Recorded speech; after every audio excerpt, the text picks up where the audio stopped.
Fikih hubungan intim, tuntunan praktis hubungan intim suami istri menurut sunnah yang sahih. Masuk ke bagian yang ketiga, bolehkah mencegah kehamilan? Sarana untuk mencegah kehamilan dapat berupa azl, pemandulan secara permanen, dan pencegahan kehamilan temporer. Mengenai azl, pembahasannya telah berlalu dan termasuk ke dalam bentuk azl adalah setiap cara yang dilakukan para wanita untuk mencegah kehamilan untuk jangka waktu tertentu, baik dengan cara minum pil atau yang lainnya. Yang lebih utama dan hati-hati adalah tidak mempergunakan berbagai cara tersebut. Namun perlu kami katakan, apabila minum pil seperti ini dan yang lainnya disertai niat agar tidak hamil karena takut rezeki menjadi sempit atau takut menjadi orang yang fakir, maka hal seperti ini jelas diharamkan. Alasannya ia telah berburuk sangka kepada Allah Subhanahu wa Ta'ala yang Maha menanggung rizki, baik rizki untuk orang tua maupun untuk anak-anak mereka.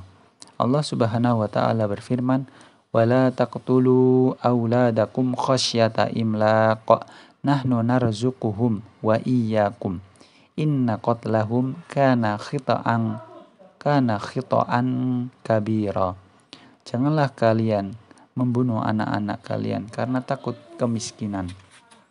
Kamilah yang akan memberi rizki kepada mereka dan juga memberi rizki padamu.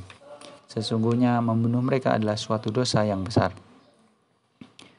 Adapun pemandulan permanen dengan menghilangkan ovarium, rahim atau yang semisalnya, maka jelas sekali keharamannya. Karena memutuskan keturunan yang diperintahkan syariat untuk dipelihara dan diperbanyak. Dikecualikan dari keharaman ini ialah apabila keadaan darurat yang sangat mendesak, yaitu kasus di mana keberadaan rahim itu akan berbahaya bagi nyawa sang ibu. Maka dalam kasus ini pemandulan permanen diperbolehkan. Adapun pemandulan dalam jangka waktu tertentu maka hukumnya disamakan dengan azl yang telah dijelaskan sebelumnya, yakni makruh. Wallahu a'lam. Kemudian masuk ke pembahasan bersuci yang disarikan dari kitab Al-Wajiz fi Fiqh Sunnah wal Kitabil Aziz karya Abdul Aziz bin Badawi Al-Khalafi dan Fiqh Sunnah lin Nisa karya Abu Malik Kamal bin Sayyid Salim. Bersuci sangat erat kaitannya dengan malam pertama. Apabila kedua mempelai telah melakukan hubungan suami istri, maka ia telah melakukan satu hal yang mewajibkan mandi besar. Kemudian apabila ia ingin mengulangi jima, maka disunahkan untuk melakukan wudhu terlebih dahulu. Dan kalau ia ingin melakukan sholat, maka ia wajib untuk bersuci dari hadas besar dan kecil. Karena bersuci merupakan salah satu syarat sah melakukan sholat. Artinya, sholat tidak sah tanpa bersuci terlebih dahulu. Bersuci ada dua. Yang pertama bersuci dari hadas besar. Hadas ini akan hilang dengan melakukan mandi besar, yakni mandi dengan niat khusus dan meratakan air ke sekujur tubuh termasuk rambut, yakni keramas. Yang kedua, bersuci dari hadas kecil. Hadas kecil ini akan hilang dengan melakukan wudhu. Keterangan, di saat ada udzur atau tidak ada air, maka hadas besar maupun kecil dapat diganti dengan melakukan tayamum. Yang kedua, bersuci dari najis. Sebelum melakukan sholat, maka badan, pakaian, dan tempat sholat harus suci dari najis, kecuali najis yang dimaafkan. Apa saja yang mewajibkan mandi? Apabila Anda melakukan beberapa hal berikut, maka Anda dikatakan memiliki hadas besar dan wajib melakukan mandi besar. Yang pertama adalah keluar mani, baik saat sadar maupun ketika tidur. Dalam keadaan sadar, disyaratkan keluarnya disertai syahwat, yang ditandai dengan menyemprotnya, memancarnya air mandi, disertai perasaan nikmat.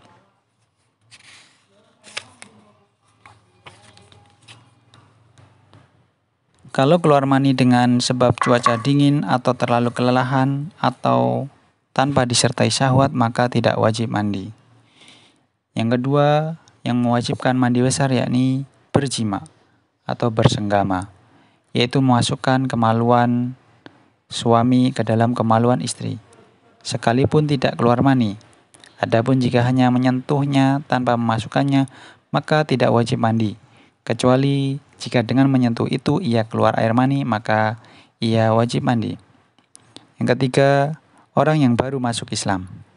Yang keempat, telah terputus dari haid atau nifas. Yang kelima, hari Jumat bagi laki-laki. Rukun mandi besar ada 2. Yang pertama, niat melakukan mandi besar. Yang kedua, meratakan air ke sekujur tubuh termasuk rambut dengan berkeramas. Tata cara mandi besar. Yang pertama, niat untuk melakukan mandi. Dengan Anda menyiapkan air dan daun bidara atau sabun atau alat bersuci lainnya, maka berarti di dalam hati Anda telah berniat untuk melakukan mandi. Yang kedua, apabila baru bangun dari tidur, maka wajib membasuh tangannya 3 kali. Yang ketiga, membersihkan kemaluan dari najis. Yang keempat, menggosok-gosokkan tangan ke tanah atau tembok. Yang kelima, berwudu seperti akan melakukan sholat yang akan diterangkan secara singkat pada tempatnya. Namun membasuh kaki boleh diakhirkan setelah selesai mandi secara keseluruhannya. Yang keenam, mengucurkan air ke kepala jika sebab mandinya adalah janabah atau senggama atau keluar mani. Maka wanita tidak perlu menguraikan rambutnya yang diikat atau dikepang. Adapun jika mandinya dengan sebab haid, maka ia wajib menguraikannya agar bisa mengucek-nguceknya sampai ke pangkal rambut di kulit kepalanya. Yang ketujuh, mengguyurkan air ke seluruh tubuhnya. Yang kedelapan, mencuci kedua kaki jika sewaktu wudhu belum dilakukan. Yang kesembilan, boleh mengeringkannya dengan handuk. Beberapa catatan penting. Yang pertama, tata cara di atas adalah hal yang utama untuk dikerjakan. Adapun bila seorang mencukupkan diri dengan niat dan langsung mencebur ke kolam air atau mengguyur seluruh tubuhnya di pancuran, maka hal itu cukup baginya. Yang kedua, jika ketika mandinya seorang tidak melakukan wudhu seperti yang diterangkan di atas, maka mandinya sudah menggantikan wudhu tersebut. Dengan kata lain, bersucinya ia dari hadas besar telah menggugurkannya untuk berwudu, meskipun yang lebih utama adalah berwudu dahulu sebelum sholat. Yang ketiga, dibolehkan bagi suami istri untuk mandi bersama. Yang keempat, menghilangkan hadas kecil cukup dengan wudu. Syarat sah wudu. Wudu seseorang dikatakan sah apabila ia pertama niat, tidak disyariatkan mengucapkannya, karena Nabi SAW tidak pernah mengerjakannya. Yang kedua, mengucap basmalah. Yang ketiga, berkesinambungan atau tidak terputus. Rukun-rukun wudu. Pertama dan kedua, membasuh wajah. Termasuk ke dalam membasuh wajah adalah berkumur dan menghirup air melalui hidung atau diistilahkan dengan istinsyak, kemudian mengeluarkannya istinsar. Yang ketiga, membasuh kedua tangan hingga siku. Keempat dan kelima, mengusap seluruh kepala dan mengusap telinga, karena telinga termasuk bagian dari kepala. Wajib mengusap kepala seluruhnya. Prakteknya, seseorang boleh mengusap kepala saja atau bagian atas sorban saja. Boleh juga mengusap sebagian kepala dan bagian atas sorban. Semuanya benar dan ada dalilnya. Yang keenam, membasuh kedua kaki hingga mata kaki. Yang ketujuh, menyela-nyela jenggot. Yang kedelapan, menyela-nyela jari jemari kedua tangan dan kaki. Berdasarkan sabda beliau SAW, asbigil wudu'a wa khallil bainal asabi'i wa balik fil istinsyaqi illa an takuna sha'iman. Sempurnakanlah wudu, sela-selailah jari jemari dan hiruplah air ke dalam hidung dengan kuat, kecuali jika engkau sedang berpuasa. Sunah-sunah wudu. Yang pertama, bersiwak atau menyikat gigi. Yang kedua, membasuh kedua telapak tangan 3 kali di permulaan wudu. Yang ketiga, membaca doa setelah wudu, yaitu asyhadu alla ilaha illallah wahdahu la syarikalah wa asyhadu anna muhammadan abduhu wa rasuluh. Allahumma ja'alni minat tawwabina wa ja'alni minal mutatahhirin. Aku bersaksi bahwa tidak ada ilah yang berhak diibadahi dengan benar kecuali Allah, dan aku bersaksi bahwa Muhammad adalah hamba dan rasulnya. Ya Allah, jadikanlah aku termasuk orang-orang yang bertaubat dan jadikanlah aku termasuk orang-orang yang membersihkan diri. Selanjutnya, tata cara tayamum.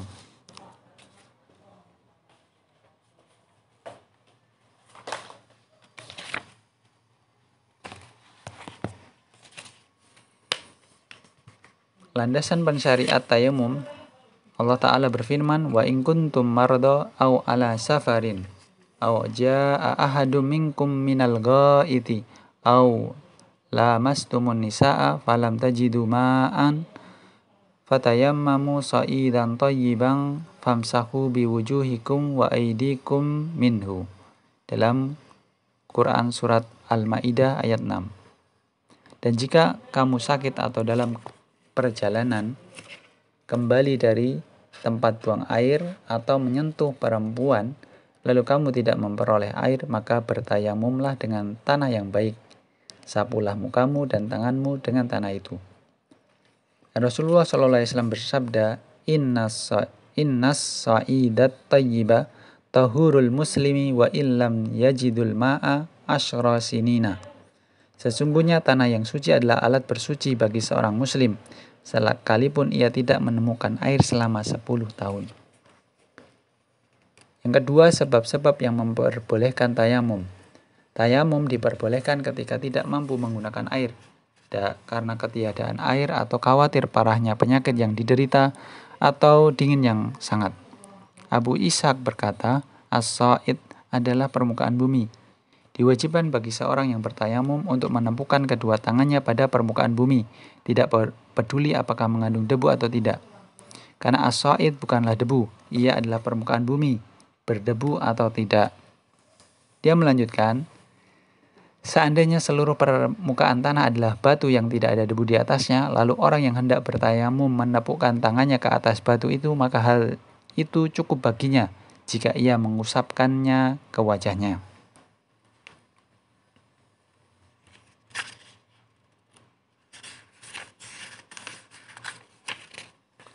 Tata cara tayamum. Dari Ammar bin Yasir radhiyallahu anhu, ia berkata, aku junub dan tidak memiliki air. Lalu aku berguling-guling di atas tanah lalu sholat. Kuceritakan hal itu kepada Nabi SAW, lalu beliau berkata, Inna makana yakfika hakada. Wa daraban Nabi SAW bikaffaihi al-arda wa nafakha fihi ma thumma masaha wajhahu wa kaffaihi. Sesungguhnya cukuplah engkau lakukan seperti ini. Dan Nabi SAW menepukkan kedua tangannya ke atas tanah lalu meniupnya. Kemudian beliau mengusapkannya ke wajah dan kedua telapak tangannya. Catatan, hukum asal tayamum adalah sebagai pengganti wudhu. Perkara-perkara yang boleh dilakukan dengan wudhu juga boleh dilakukan dengan tayamum. Diperbolehkan tayamum sebelum masuk waktu sholat, sebagaimana wudhu juga diperbolehkan. Juga diperbolehkan sholat apa saja sesuka hati dengan sekali tayamum, selama tayamumnya belum batal, sebagaimana sholat dengan wudhu. Yang keempat, hal-hal yang membatalkan tayamum. Tayamum batal disebabkan perkara-perkara yang membatalkan wudhu. Juga batal dengan adanya air. Jika ia tayamum karena tidak ada air, juga dengan mampunya seorang untuk menggunakan air. Jika ia tayamum karena tidak mampu menggunakan air, adapun sholat yang telah dikerjakan maka tetap sah, tidak wajib diulang. Catatan, barang siapa mempunyai luka yang telah dibalut atau patah tulang yang telah digips, maka gugurlah kewajiban membasuh tempat itu. Ia tidak wajib mengusap atau mengganti basuhan itu dengan tayamum, khusus untuk luka tersebut. Dalilnya adalah firman Allah Subhanahu wa taala, la yukallifullahu nafsan illa wus'aha, laha ma kasabat wa 'alaiha maktasabat. Allah tidak membebani seseorang melainkan sesuai kesanggupannya. Ia mendapat pahala dari kebaikan yang diusahakannya dan mendapat siksa dari kejahatan yang dikerjakannya. Al-Quran Surat Al-Baqarah ayat 286. Maka gugurlah semua kewajiban yang seseorang merasa tidak mampu melakukannya. Kewajiban pengganti termasuk syariat. Sedangkan syariat tidak mewajibkan sesuatu melainkan dengan Al-Quran dan Sunnah. Dan Al-Quran dan Sunnah tidak menyebutkan bahwa mengusap gib atau pengobatan sejenisnya adalah pengganti dari membasuh anggota tubuh yang tidak bisa dibasuh. maka gugurlah pendapat tersebut. Yang kelima, dibolehkan bertayamum dengan tembok. Dari Ibnu Abbas radhiyallahu anhuma, ia berkata, aku dan Abdullah bin Yasar, bekas budak Maimunah, istri Nabi Shallallahu Alaihi Wasallam, datang menemui Abu Juhaim bin Al-Haris bin As-Simah Al-Ansari. Lalu Abu Juhaim berkata, Nabi Shallallahu Alaihi Wasallam datang dari arah sumur Jamal. Kemudian seorang laki-laki berjumpa dengannya dan mengucap salam pada beliau. Nabi Shallallahu Alaihi Wasallam tidak menjawab salamnya hingga mendekati tembok dan mengusap wajah dan kedua tangannya. Setelah itu, beliau menjawab salamnya. Audiobook selanjutnya adalah beberapa nasihat bagi suami istri dalam rumah tangga.